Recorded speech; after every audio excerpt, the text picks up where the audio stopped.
Bonjour à toutes et à tous. L'euro Aude pour la semaine prochaine. La tendance est haussière. H4, journalière, hebdomadaire, mensuelle. Donc de là, je ne privilégie que des achats. Quand en H1, il repassera au-dessus de cette résistance à 1,79, 1,79,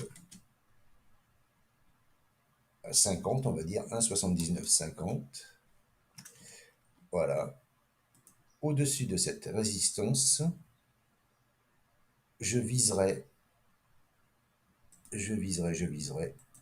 dans un premier temps ce plus haut ici,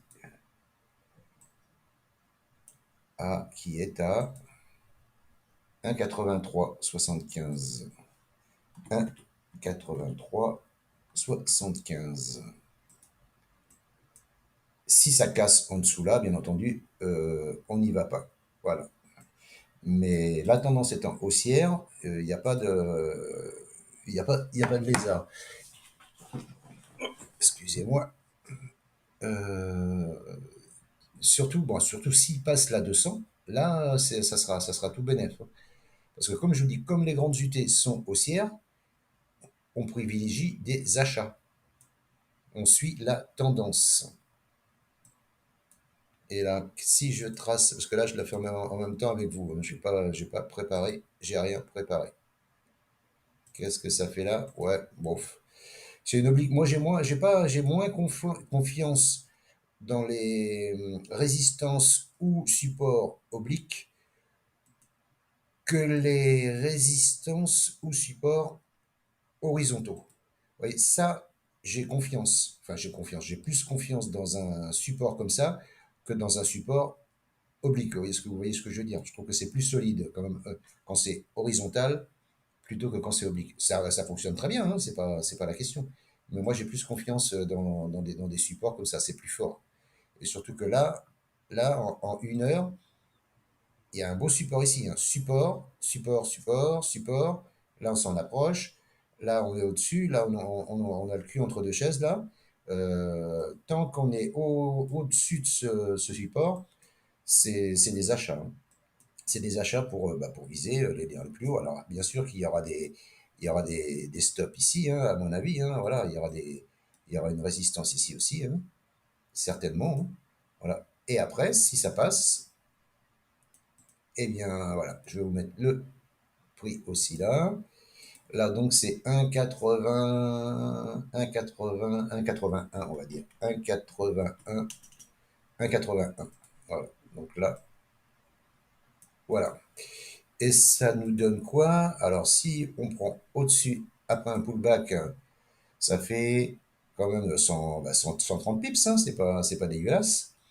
Et bien sûr, si ça monte là, 417 pips.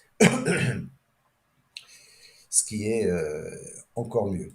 Mais voilà, ce que je pouvais vous dire, moi, sur l'euro haut de la semaine prochaine, que des achats tant qu'on est au-dessus de ce support, pardon. Je vais vous mettre le prix dessus aussi, 177,55, 1,77,55, 1,76,96, 1,76,96. Ça, c'est le support à ne pas casser. On peut le percer, mais il ne faut pas clôturer en dessous. Si on clôture en dessous, terminé. Alors même si vous preniez maintenant un achat maintenant, admettons, ici, prenez un achat ici, hop, et que vous visez là, le stop se met en dessous, ici, eh ben c'est encore c'est une bonne entrée encore, hein.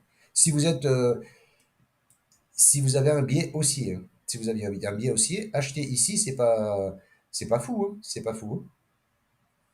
C'est pas fou parce que, vous voyez, ça vous laisse un bon RR, un 1,83. C'est bon. C'est une belle prise. Voilà.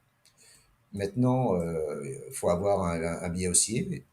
et croire dans sa stratégie. De toute façon, tant que, je vous dis, je vous répète, les grandes unités sont haussières, il faut privilégier des achats. Après, c'est mathématique, hein. C'est pas comme les antibiotiques. Je vous souhaite un bon week-end et je vous dis à bientôt. Ciao, ciao!